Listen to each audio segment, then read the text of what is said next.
સ્વામિનારાયણ હરે સ્વામિનારાયણ હરે. તારીખ આજે 19 મે 2025 રોજના અનુક્રમમાં આપણે આજે આ રામાનુજાચાર્ય કૃત શ્રી ભાષ્ય જે છે તે જોઈ રહ્યા છે. શનિવારે આપણે જોયું કે ભાઈ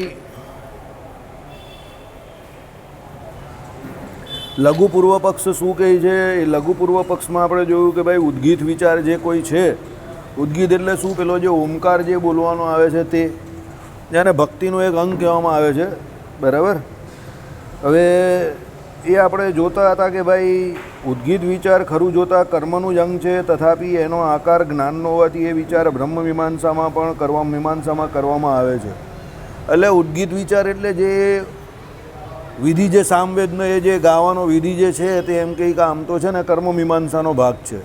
કર્મ મીમાંસા એટલે શું છે કે આપણે જે કંઈ એમ કહીએ કે યજ્ઞ યાગાદિકમાં વિધિ કરવાનો હોય એમાં જે કર્મ મીમાંસાનો ભાગ આવે તેને એટલે કર્મનો ભાગ આવે, એને જાણવા માટે જાણવાનું જે હોય તે કર્મ મીમાંસાનો ભાગ હોય. એમાં ઉદ્ગીત વિચાર જે છે તે એનો ભાગ આમ કહેવામાં આવેલો છે. પણ એને ભક્તિથી ગાવામાં આવે એટલે ઘણા લોકો એને બ્રહ્મ મીમાંસામાં પણ એને ગણે છે. સમજો હવે આમાં શું હોય તો આપણે ગયા વખતે શનિવારે જ સમજેલા કે ભાઈ એક જ કાર્ય હોય, એક કાર્ય બે વ્યક્તિ કયા ભાવથી કરે છે એ પ્રમાણે એનો આધાર રહી છે. કાર્ય એક જ છે પણ એનો ભાવ શું છે. એટલે ઉદ્ગીત વિચાર, ઉદ્ગીત આદિ જે કોઈ વિચાર જે છે તે ખરું જોતા તો કર્મનું જ અંગ છે, તથાપિ એનો આકાર જ્ઞાનનો હોવાથી એ વિચાર બ્રહ્મ મીમાંસામાં કરવામાં આવે છે. પણ એમાંથી શું છે, જ્ઞાન જે છે તે એમ કહે કે પ્રાપ્ત થતું હોવાથી એને બ્રહ્મ મીમાંસામાં પણ લેવામાં આવે છે. અને બ્રહ્મ મીમાંસામાં સાક્ષાત સંગતિ એટલે બંધબેસતો સંબંધ નથી, પણ એને બ્રહ્મ મીમાંસા જોડે પ્રત્યક્ષ રીતે જોવા જાય તો કંઈ લેવા દેવા નથી, કારણ કે એ કર્મના વિભાગમાં આવે છે. તો આમાં શું હોય, જ્યારે તમે આ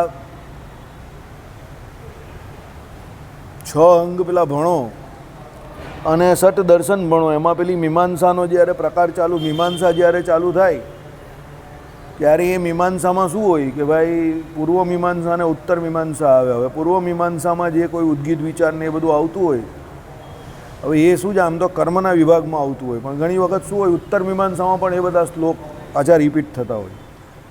હવે આપણે ઘણી વખત એવું જોવામાં આવેલું છે કે સામવેદમાં, અથર્વવેદમાં અને ઋગ્વેદમાં, ત્રણ વેદમાં અમુક શ્રુતિઓ છે અને એ અલગ અલગ રાગમાં અલગ અલગ જગ્યા પર ગવાય છે. એક જ શ્લોક પણ અલગ અલગ જગ્યા પર અલગ અલગ પ્રસંગને કારણે એને અલગ અલગ રાગમાં ગાવામાં આવે છે. હવે એ અલગ અલગ રાગમાં ગાવામાં આવે છે ને એક જ શ્લોક છે એટલે એનું શું હોય, પ્રસંગ અલગ છે એટલે એ અલગ રીતે ગાવામાં આવે છે. સમજો, દાખલા તરીકે તમે જે લોકોને ફિલ્મનો શોખ હોય એને ખબર પડે, બે મિત્ર હોય, હવે એ બે મિત્રની દોસ્તીનું કોઈ ગાયન ચાલતું હોય તો પહેલાં બે જીવતા હોય ને ધમાલ કરતા હોય ત્યારે એ ગાયન બહુ જોરમાં ચાલતું હોય, પછી બેમાંથી કોઈ એક મરી જાય છે એટલે ગાયન એનું એ જ વાગે, શબ્દ એ જ હોય પણ એની ધૂન બદલાઈ જાય. જિંદગી તો બે વફા એક દિન ઠુકરાએગી, ગાયનના શબ્દ એના એ જ છે, સમજો, પણ છેલ્લે એની તર્જ બદલાઈ જાય કારણ કે એ કરુણ રસમાં આવી ગઈ. આ પ્રમાણેનું કહેવાનું છે. હવે આમાં ફિલ્મનું ઉદાહરણ ન અપાય કારણ કે ફિલ્મનું ઉદાહરણ બહુ પેલું કેવું કે લાક્ષણિક નથી, પણ હવે તમારા જેવા વ્યક્તિઓને સમજાવવા માટે પેલું કહીને લેમેનને સમજાવવા માટે લેમેન જેવી બુદ્ધિ વાપરવી પડે. આઈડિયા આવી ગયો, કારણ કે આપણો એ સબ્જેક્ટ નથી વેદ કે 6 અંગે સહિત વેદ જે ભણવું એ આપણો વિષય નથી, એટલે આપણે એને આપણી રીતે જ સમજવું પડે. એટલે આમાં જે ઉદ્ગીત વિચારની વાત કરેલી છે તે ઓરિજિનલી કર્મ મીમાંસાનો ભાગ છે, પણ એમાં ઘણા બધા ભાગ એવા છે કે એમાં જ્ઞાનનો વિચાર કરવામાં આવે છે એટલે એને ઘણા લોકો બ્રહ્મ મીમાંસામાં ગણે છે. પણ વસ્તુતા એની બ્રહ્મ મીમાંસા જોડે ઉદ્ગીત વિચારની સંગતિ બેસતી નથી એવું અહીંયા કહે છે. માટે શાસ્ત્રનો જે પ્રધાન વિષય છે તેમાં જેની અવશ્ય જરૂર હોય તેવું જ કાંઈક પૂર્વવૃત્ત કહેવું જોઈએ. એટલે જે પ્રધાન વિષય શાસ્ત્રમાં ચાલતો હોય, બરાબર, એની અવશ્ય જરૂર હોય તેવું જ કંઈ પૂર્વવૃત્ત, એટલે એ પહેલાંનું જે એનું કહેવાનું હોય તે એ પ્રમાણે જ કહેવું પડે. હવે હું તમને શું કહું, લગ્નના ગીત લગ્ને ગવાય, જે વિષય ચાલતો હોય એ વિષયના સંદર્ભમાં જ તમે પહેલાં શરૂઆતમાં એની ભૂમિકા બાંધો અને એમાં જ પછી એના ઉદાહરણ આપો ને પછી એ વિષય પૂરો થાય ત્યારે પણ એનું જ્યારે તમારે પૂરો કરવાનો હોય ત્યારે પણ એ પ્રમાણે જ તમારે એનું અનુસંધાન ટાંકીને એ રીતે જ એને પૂરું પણ કરાય. વિષય ફેર થાય તો મજા નહીં આવે. ઉદાહરણ પણ તમારે એ પ્રમાણે એવા જ આપવા પડે કે જે એ વિષયને અનુરૂપ હોય. એટલે અહીંયા એનું પૂર્વવ્રત પણ એવું કહેવું જોઈએ એવું કહેવા માંગે છે, બરાબર. હવે આમાં સમજવાનું છે તે શું?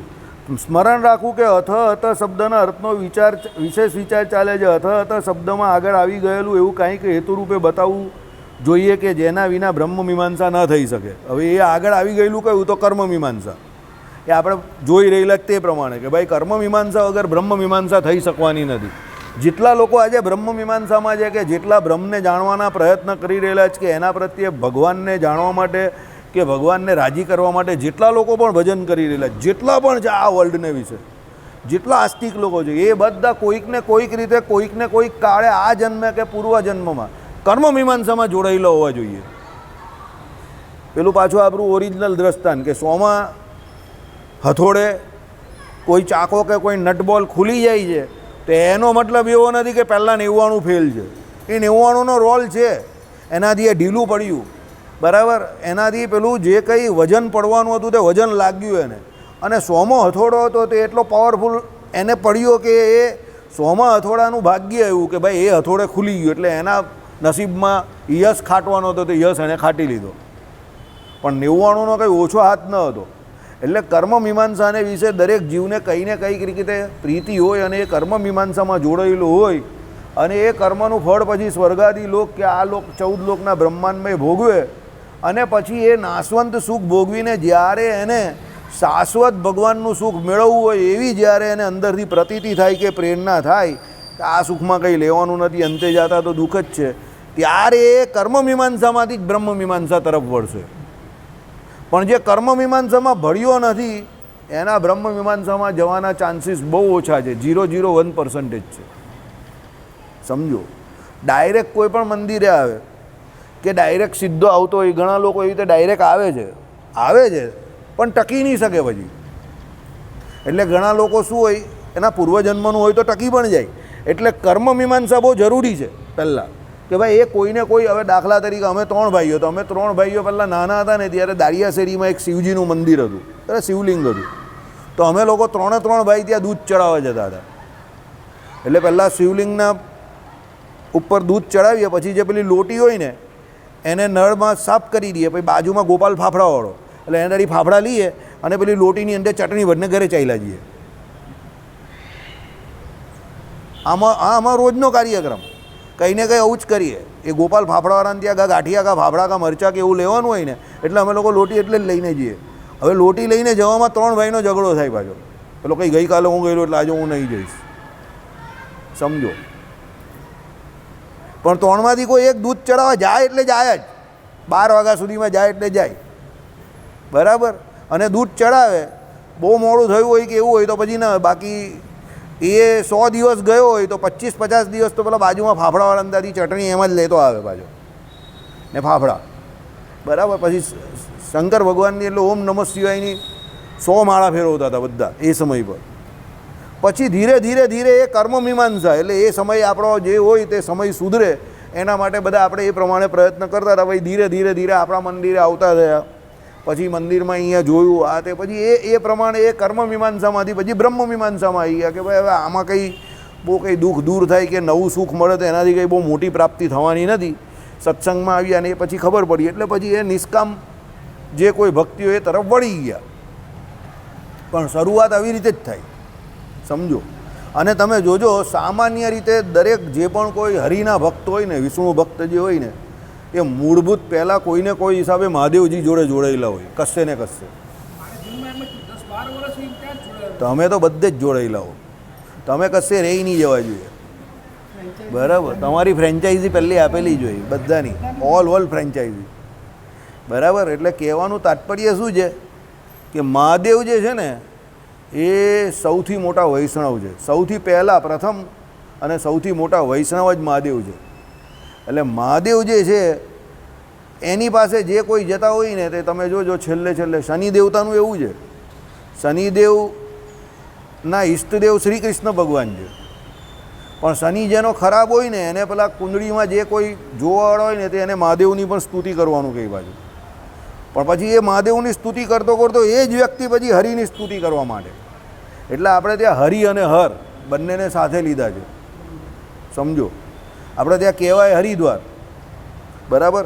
હરિદ્વારમાં છે કોનું દ્વાર? એ હરિનું દ્વાર છે. અને હરિદ્વારથી પછી રસ્તો આગળ બદ્રીનાથ ને કેદારનાથ ને બધાનો ખુલે છે. તો એક બાજુ બદ્રીનાથ છે નરનારાયણ દેવ ને એક બાજુ કેદારનાથ છે. તો કેદારનાથ કોણ છે?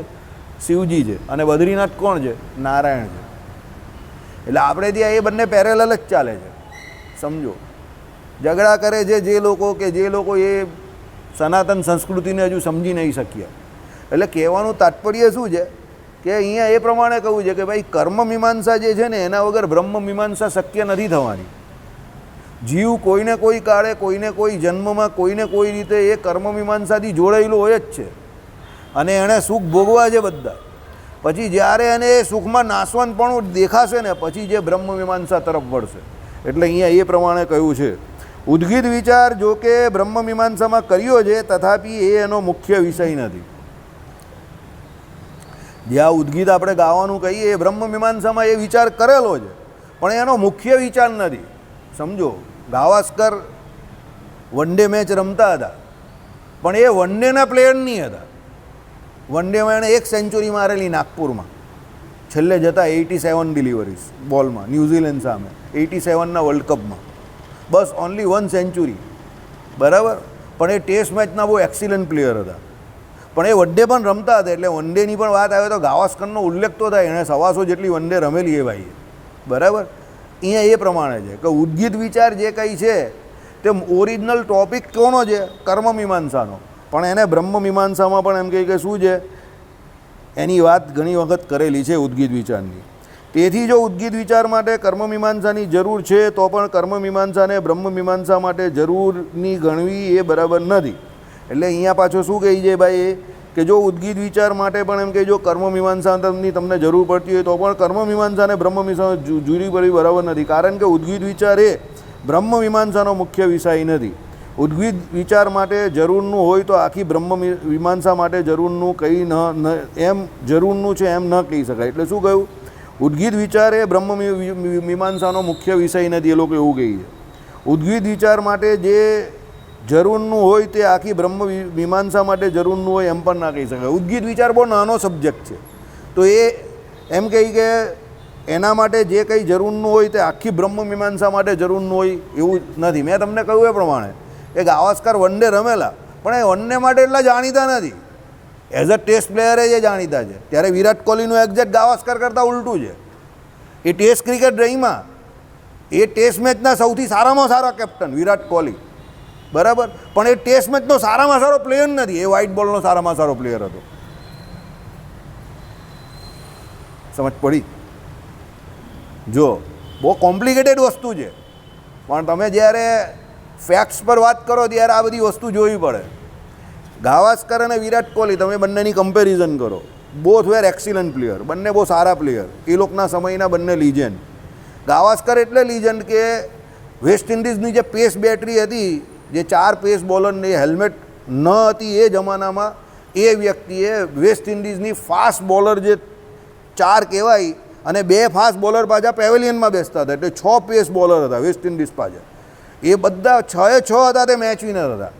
અગેન્સ્ટ ધેમ ગાવસ્કરે મેક્સિમમ સેન્ચુરી લગભગ 13 સેન્ચુરી મારેલી વેસ્ટ ઇન્ડિઝની એ ફાસ્ટ બેટરી સામે. ને એણે ટોટલ 34 સદી એ સમયમાં મારેલી, જે કોઈએ ના મારેલી. એની આગળ બ્રેડમેને 29 સેન્ચુરી મારેલી. નો ડાઉટ ટેસ્ટ ગાવસ્કર કરતાં એ બહુ ઓછી રમેલા પણ તો પણ 29 મારેલી ને આ 34 મારી. એટલે એ એના સમયમાં ટેસ્ટ મેચના લીજેન્ડ. હવે વિરાટ કોહલીનો સમય આવ્યો. Virat Kohli once again wide બોલનો બહુ જોરદાર ખેલાડી. એની 53ની એબાવ એવરેજ છે વન ડે ક્રિકેટમાં. પેલામાં T20માં પણ એનો વિનિંગ રેશિયો સૌથી સારામાં સારો છે અને એની સ્ટ્રાઇક રેટ અને એવરેજ બંને પણ સારી જ છે. સમજો, ટેસ્ટ મેચના કેપ્ટન્સીની વાત કરે તો એની કેપ્ટન્સી ધોની કરતાં પણ સારી છે. પરદેશમાં જે વિનિંગ રેશિયો કહેવાય તે નથી કામનો ફોન, અમેરિકાનો ફોન છે પેલો માધુભાઈ, બરાબર. પણ ટેસ્ટ મેચમાં રેકોર્ડની વાત કરીએ તો ગાવસ્કર બેટર છે એના કરતાં. કારણ કે એની 51ની average, that too in that era, without helmet, pace bowling અને ઓપનર.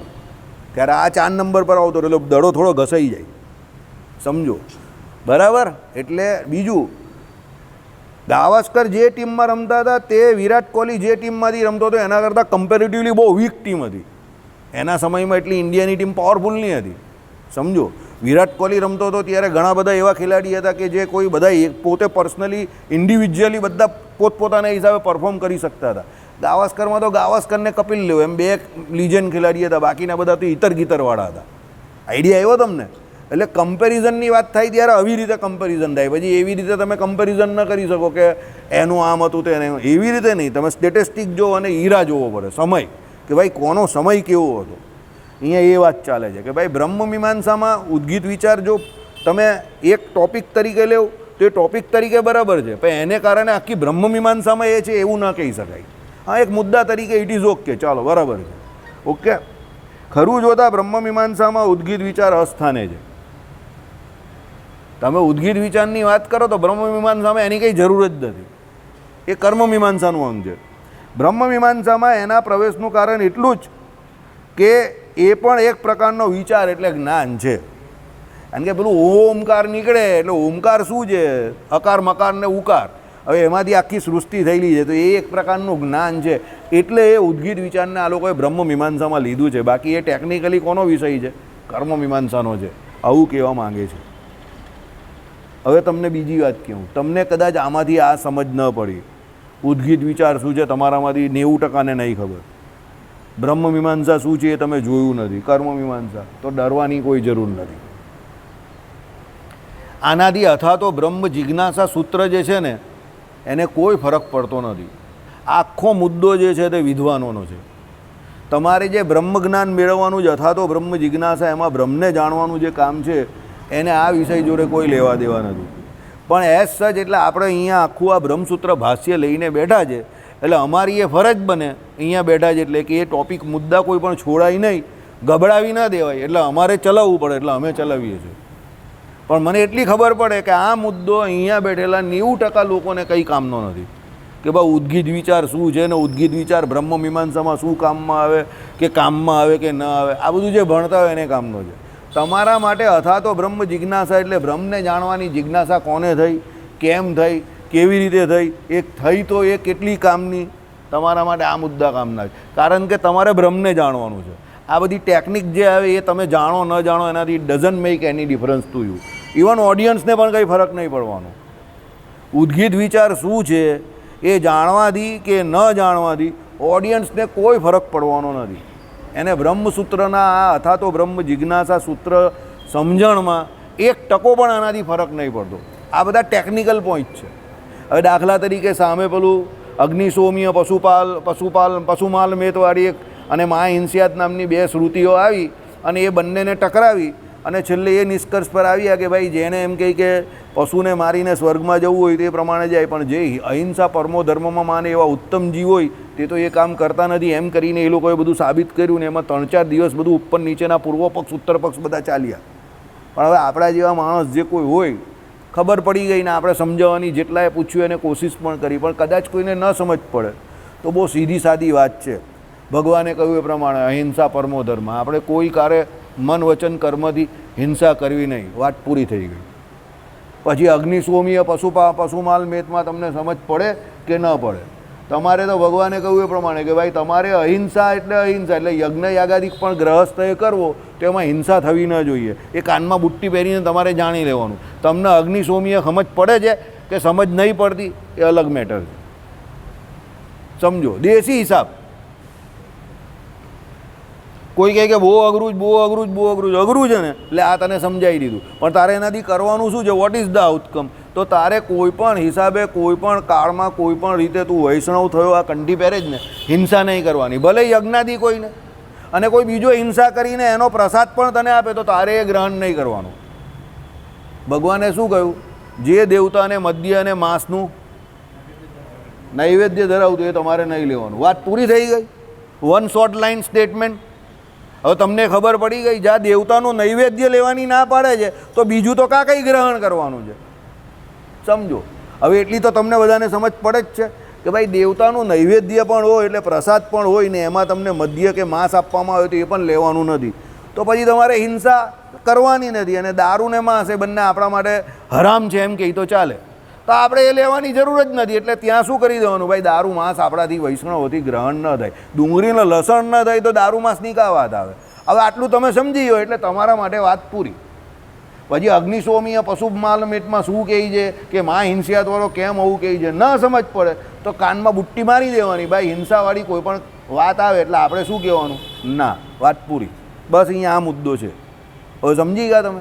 જ્યાં જ્યાં આવું હશે ને ત્યાં હું તમને એલાર્મ બેલ વગાડી જ દઈશ કે તમારે આટલી જ જરૂર છે. હું તમને એમ ડરાવીશ નહીં કે એ તને કંઈ આ કામનું નથી, તારે કંઈ જાણવાનું, એવું હું કોઈ દિવસ નહીં કહીશ. હું નોસ કે આમાંથી 2-5% લોકો એવો હોય કે જે આના પછી આગળ જાય અને ફર્ધર સ્ટડીમાં એને આ મુખ્ય વિષય બની જાય અને એને ભણવાનો થાય તો કદાચ એને એ સમય પર આ મદદરૂપ થાય.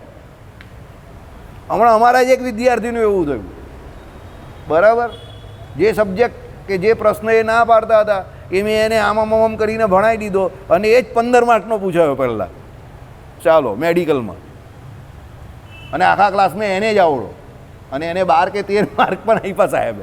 સાહેબ કે કોઈ લખેલો જ જીતે, એકલા લખેલો આપવો પડ્યો. મને કહે કે સારું થયું એમ કે તમે આમ તેમ સમજાવી દીધેલું. બરાબર, કહેવાનું તાત્પર્ય શું છે, 1% ચાન્સ હતો એનો પૂછવાનો, પણ પૂછાઈ ગયો તો શું કરવાના, તો પૂછાઈ ગયો. બરાબર, એમ કદાચ આમાંથી કોઈ 1% માણસને ભવિષ્યમાં કદાચ આની જરૂર પડી જાય ઉદ્ગીત વિચારની, તો એના માટે ત્યારે આ કામનું રહ્યું. એટલા માટે ચલાવવામાં આવે છે 1% માણસ માટે. પણ 99% ગભરાવાની જરૂર નથી કે નહીં સમજ પડી. બરાબર, ચાલો હવે આનો ઉત્તર આપશે કે બરાબર એને એટલે બ્રહ્મમીમાંસાને કર્મજ્ઞાનની જ અપેક્ષા છે, કારણ કે કર્મ સમુચ્ચિત એટલે કર્મ સહિત જ્ઞાન વડે જ મોક્ષ થાય છે એમ શ્રુતિ કહે છે. પહેલાં એ કહી દીધું કર્મને કંઈ બ્રહ્મજ્ઞાનની જરૂર, બ્રહ્મજ્ઞાનને કર્મની જરૂર નથી એવું જગતગુરુ શંકરાચાર્યએ આગળ આમાં ઉદ્ગીત વિચારની આગળ કહ્યું. હવે રામાનુજાચાર્ય સાબિત કરશે ભાઈ એવું નથી. જે આપણે પહેલાં ચર્ચા કરી એ પ્રમાણે, જો આપણે પહેલાં જવાબ પહેલાં જ હું તમને આપી દઉં છું, એમાં એ લોકો ગમે એટલા લડે પણ હું તમને પહેલેથી જ જવાબ કહી દઉં છું કે કર્મ મીમાંસા વગર આપણે ત્યાં બ્રહ્મ મીમાંસા શક્ય નથી. તમે ભગવાનને જાણી જાઓ તો પણ તમારે કર્મ કરવું પડે જ ને. તમે પ્રેક્ટિકલી જ સમજો બધું, આના શબ્દો ઉપર પછી જાઓ. તમારે 75 વર્ષની ઉંમરે મંદિર આવવું પડે છે એટલે કર્મ મીમાંસા થઈ. તમારે માળા ફેરવવી પડે છે, હરિપ્રકાશ શાસ્ત્રીની કથામાં બેસવું પડે છે, દર્શન કરવા પડે છે, હનુમાનજી ગણપતિજીની પાસે પણ ઊભા રહેવું પડે છે, ઘનશ્યામ મહારાજની પાસે ઊભા રહેવું પડે છે, 5-10 જે કહ્યું હોય તો પ્રદક્ષિણા તમે કરો છો, તો તમે બધા કર્મ કરી જ રહેલા જ ને. હવે તમે કર્મ કરો છો એમાં શું છે, તો બ્રહ્મ મીમાંસા ભગવાનને જાણવા માટે ભગવાનની ભક્તિ રૂપે જ કરો છો ને. તો ભગવાનની ભક્તિ રૂપે તમે કર્મ તો કરો જ છો ને. તમે કંઈ નવરા થોડા બેસી રહો આમ કરીને પલાટી વાળને મંદિર આવીને. સમજો, આઈડિયા આવી ગયો તમને? એટલે સીધી સાદી ગુજરાતી ભાષાની વાત છે, જેને મગજમાં તાળું મારને લોક કરીને લોક એન્ડ કી કરી દેજો કે તમે બ્રહ્મ મીમાંસા જ્યાં સુધી કર્મ મીમાંસાને ન માનો ત્યાં સુધી નહીં કરી શકવાના. જગતગુરુ શંકરાચાર્ય ભલે એવું કહી દીધું કે એક વખત બ્રહ્મને જાણી લીધા પછી કોઈ કર્મ કરવાની જરૂર નથી, પણ ટેકનિકલી એ વાત શક્ય નથી. તમને બ્રહ્મને જાણ્યા પછી પણ કર્મ મીમાંસા કરવાની જરૂર છે ને છે જ. તમે પુસ્તકો દ્વારા ભણીને એક સાબિત કરી દીધું કે તમે જાણી લીધું કે ભગવાન પરમાત્મા તત્વ તો છે, તો જાણીને પછી તમે કર્યું શું? તમે જાણી લીધું એટલે તમારો મોક્ષ થઈ જશે. તો જાણ્યા પછી તમારે ભજન કરવાનું છે ને. તો ભજન કરવા માટે તમે સવારે વહેલા ઉઠીને બ્રહ્મ મુહૂર્તમાં ઉઠીને જે કોઈ ત્રિકાળ સંધ્યા કે ગાયત્રી મંત્રનો જપ, કે પેલા લોકો વિષ્ણુ ગાયત્રી મંત્રનો જપ કરે, કે વૈશ્વદેવ ગ્રહસ્થ જે કંઈ કરે, સમજો, એ બધા કર્મ તમે બ્રહ્મને જાણવા માટે કે જાણ્યા પછી જ કરો છો ને. જે નથી જાણતો એ તો કંઈ કરતો જ નથી. કોઈ વિમુખ માણસને કાં ગાયત્રી મંત્રના જપની પડી જ કે બ્રહ્મ મુહૂર્તમાં ઉઠવાની. એ લોકો તો 4 વાગ્યા સુધી પેલી પેલું શું કહેવાય એમાં હોય છે, રાત્રે પેલી નાઇટ પાર્ટી એને શું કહે છે, ક્લબની પેલું કંઈ બીજું જ મને તો હું ના ભાઈ એવું નહીં, પબ, હું કે પબ પબ પબ પબ કે પબ શું કહીએ ને, હે પબ જ કહી ને. પબ 4 વાગ્યા સુધી પબ ચાલે છે ચંદીગઢ ને દિલ્હીમાં ને એમાં. સાંજે રાત્રે સવારે 4 વાગ્યા સુધી. હવે 4 વાગ્યા સુધી પેલો બ્રહ્મ જ્ઞાની હોય તો એ ઉઠી જાય 4 વાગે, કારણ કે એને પહેલી જે સંધ્યા કરવાની હોય તે તારા અને ચંદ્ર જ્યારે આકાશમાં હાજર હોય ત્યારે કરવાની હોય. તો પેલો બ્રહ્મ જ્ઞાની જે છે તે તો ઉઠી જાય 4 વાગે, કે નાહી ધોઈને પરવારે શારીરિક જે કહ્યું હોય તે 5 વાગે ને, એટલે ત્યારે 5 વાગે બધા હાજર હોય તારા ને એ બધું. એટલે ત્યારે એ પહેલી એની ત્રિકાળ સંધ્યામાંની પહેલી સંધ્યા કરે ને. પેલા લોકો 4 વાગે એટલે હજુ એની રાત નહીં પડી, સમજો.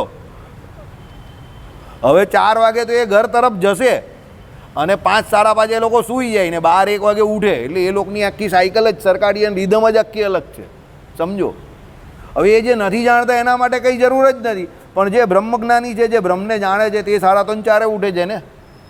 અરે વૃંદાવનમાં ને અયોધ્યામાં સાધુઓ છે એ તો 2:30 2 વાગે ઉઠે છે, કારણ કે એ લોકોને ખબર 3:30 4 વાગે તો ગ્રહસ્થ આવતા થઈ જાય ને બહેનો આવતી થઈ જાય બધી નાહવા માટે, સ્નાન કરવા માટે. તો એ લોકોની સામે તો એ લોકોથી સ્નાન ન થાય ને સાધુઓથી, એટલે એ લોકો 2 2:30 વાગે સ્નાન કરી નાખે છે. મોડું 3 3:30 વાગે તો તરત પૂછે કોઈ કે ક્યું બહુ લેટ હો ગયા આજ, એમ તરત પૂછે સાધુ એક બીજા સાધુને, બોલો એ પેલો કંઈ તબિયત ઠીક નહીં રહી, ऐसा है तो गुरुजी किसी को भेजूँ એમ કરીને પછી શિષ્યને બીજાને મોકલે, ગુરુજી કી તબિયત ઠીક નહીં है. 3:30 4 વાગે આપણે ત્યાં 3:30 4 વાગે ઉઠે તો પેલો કોઈ મારો છોકરો બહુ વહેલો ઉઠે 4 વાગે ઉઠ્યો, ત્યાં 4 વાગે મોડો ઉઠેલો કહેવાય, સમજી ગયો. ગબ્બર સિંહ तुम कितने बजे उठते हो? 8 बजे 7 बजे. હા ખબર પડી જ જાય, બરાબર. ઊંઘવાનું સુખ લઈ બધા મસ્ત મસ્તીથી ઊંઘ્યા કરે, બરાબર. ઊંઘવાનું નહીં બહુ.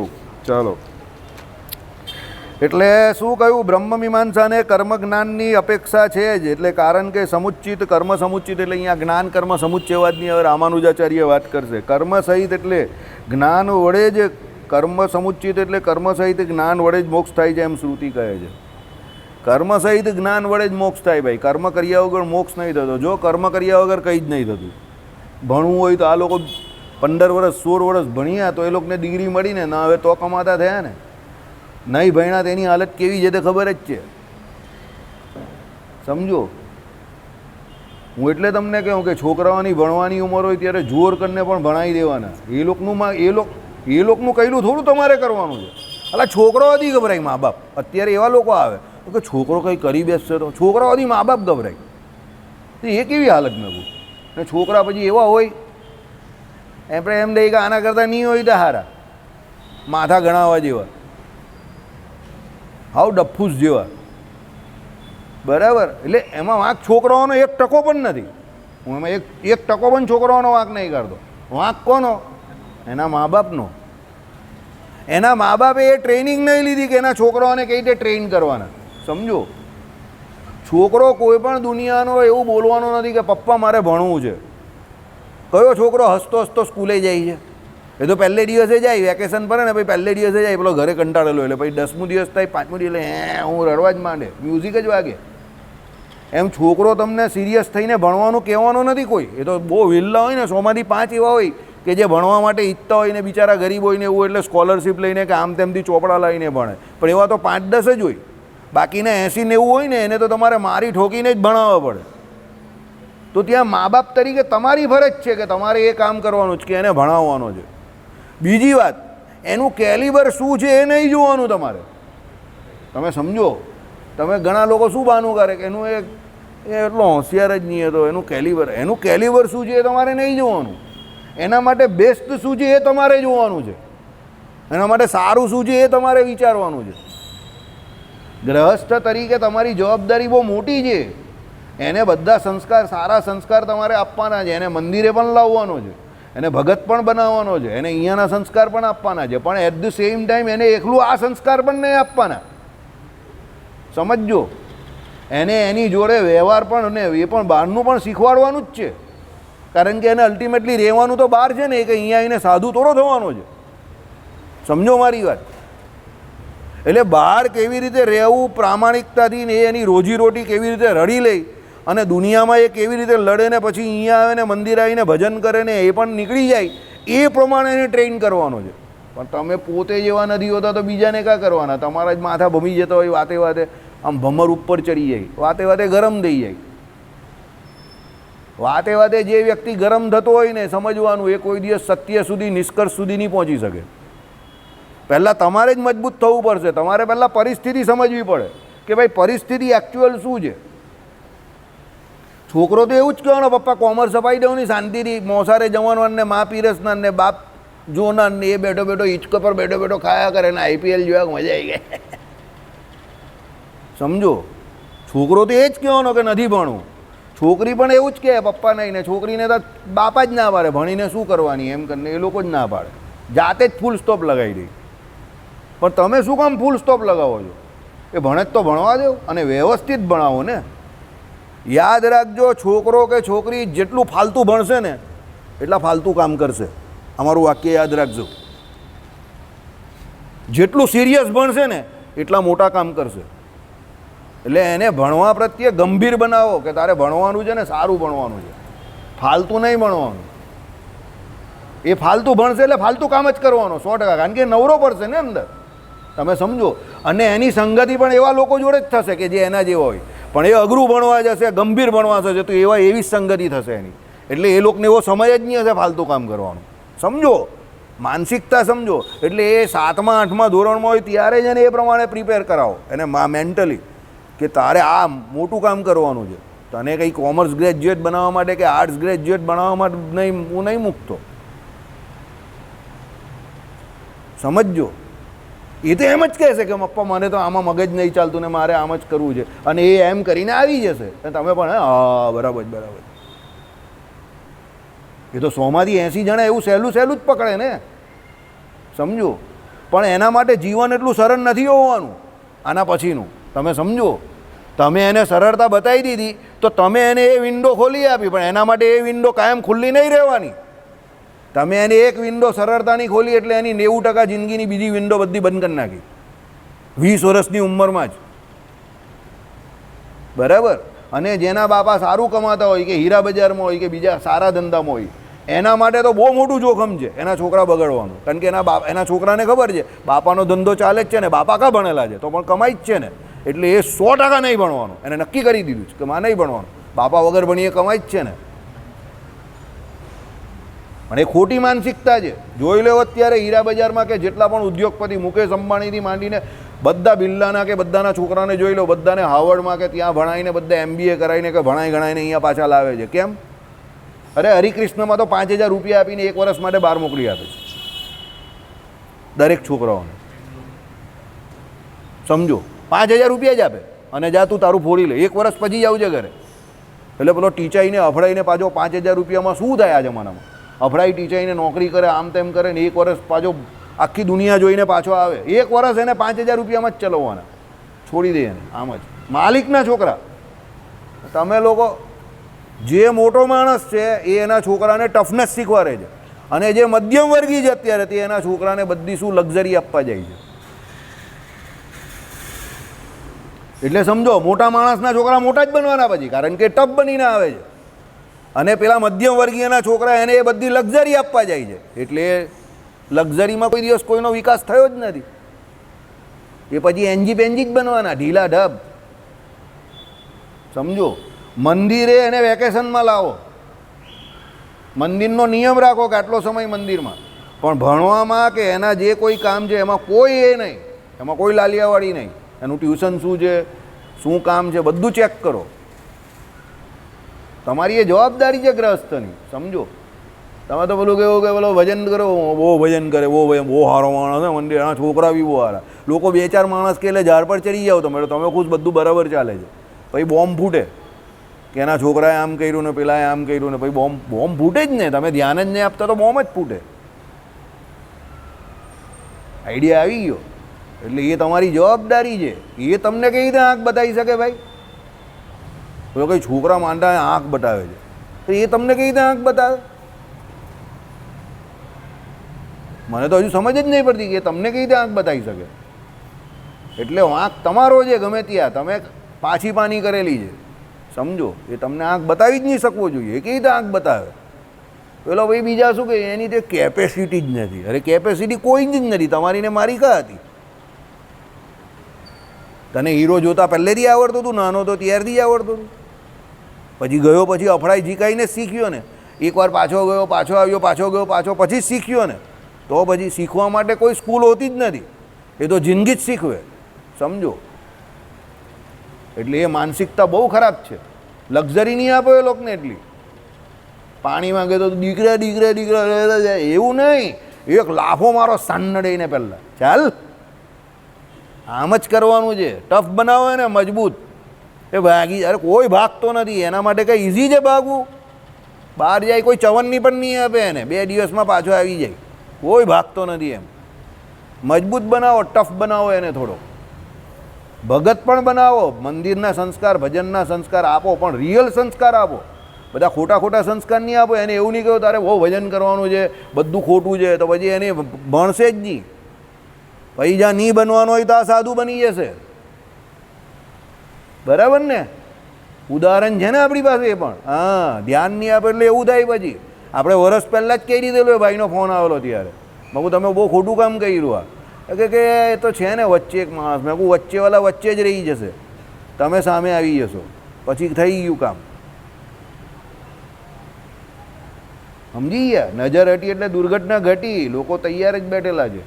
જો તમે ધ્યાન રાખો તો પણ દુર્ઘટના તો ઘટી શકે છે. હું એમ નહીં કહેતો કે કઈ દુનિયા બહુ ખરાબ છે, કોઈની જોડે કંઈ પણ આમ પેલા ગાલના નહીં છોડી દેવાના એમ. સમજી ગયા? ગ્રહસ્થાશ્રમીની જવાબદારી વધારે જ છે ભાઈ, અઘરું કામ છે. ભગવાને કહ્યું જ ને ગ્રહસ્થાશ્રમ વિડંબણાવાળો છે, એટલે તો અમે કર્યો નથી, કારણ કે અમારાથી વિડંબણા લેવાય એવી નહીં હતી. અમને ખબર હતી કે અમે આ કામ માટે ફિટ નથી. હું તો ચોખ્ખું જ કહું છું. બરાબર? આમાં સુરતી લોક કે પ્રમાણે એ આપણી લેન નથી. એ લોકોથી લાઈન નહીં બોલે એટલે લેન બોલે. એ આપણી લેન નથી. તો અમને બેને ખબર હતી કે એ આપણી લેન નથી ભાઈ. ચાલો, જીસ ગલી મેં તેરા ઘર ન હો બાલમાં, આપણે એ ગલીમાં જવાનું જ નહીં. પછી કોઈ ભલે એમ કહીને કે ભાઈ જવાબદારી નહીં નિભાવી, કે આમ છે ને તેમ છે, કે પલાયનવાદ, ભાઈ જે હશે તે, પણ આપણું એ કામ નહીં હતું, એ આપણે ખબર હતી. બરાબર? આપણું તો મગજ જ બહુ ઉકળી જાય ને. કોઈ આપણે આંખ કેવી રીતે બતાવી શકે? પાનો જ ફરી જાય તરત જ.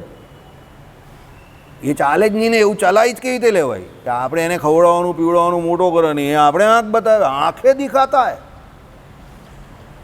આંખ દિખાતા હે. પછી પાછળથી જેમ હે આંખ કેવી બતાવે કોઈ? આપણે અમારા કુટુંબમાં કોઈ આંખ નહીં બતાવે કોઈને, સવાલ જ નહીં ને. ને એક વખત ગયો એટલે ગયો, પતી ગઈ, વાત જ પૂરી થઈ ગઈ. જાય જ નહીં ને. અમારા કુટુંબનો રેકોર્ડ છે, જાય તો બે બાપનો. ગયો ને, જવા દેવો એને, એની મરજીથી ગયો જ ને, જવા જ દે એને. પછી પેલો આવે તો આવી ગયો, ગયો એટલે ગયો. એનો બાપ એને આખી જિંદગી નહીં બોલાવે અમારે ત્યાં. રેકોર્ડ. ચીમન કાકાએ એની બાને લગભગ 20-25 વર્ષ નહીં બોલાવેલી, એની સગ્ગી બાને. એક વખત એમ પેલો કે ગયો એટલે ગયો, પતી ગઈ વાત જ. તમે તો બધા ફિલ્મમાં કલાકાર જોયા કે એવા પાત્ર જોયા, અમારે તો રિયલ પાત્ર એવા. એક વખત ગયો પેલો ફિસિયારી મારે, હું ચાલ્યો આમ તેમ, પેલો કે જો આવી જજે ને ઉમરો ઉતરો. ગયો એટલે ગયો. પછી દરવાજો બંધ એટલે નહીં ખુલે અમારે ત્યાં. વાત પૂરી. ના પાડે એકવાર કે નથી જમવાનું એટલે પૂરું, ફ્રીજમાં મુકાઈ જ જાય. પછી પેલો રાત્રે જાગીને જાતે ભલે ઊંઘમાં એકલો ખાઈ લે, અલગ વાત છે, પણ એને લાડ પંપા નહીં કે ખાય નહીં જરા, અને જરા ખાય નહીં, એવું નહીં કહે. એવું કંઈ આવે નહીં. એ તો ભૂખ લાગશે તો ખાશે, નહીં તો જાય. સમજો? ટ્રેનિંગ જ એવી ને. એને પણ ખબર કે અહીંયા બીજી વખત there is no second chance. પણ એ જ એને ટફ બનાવે.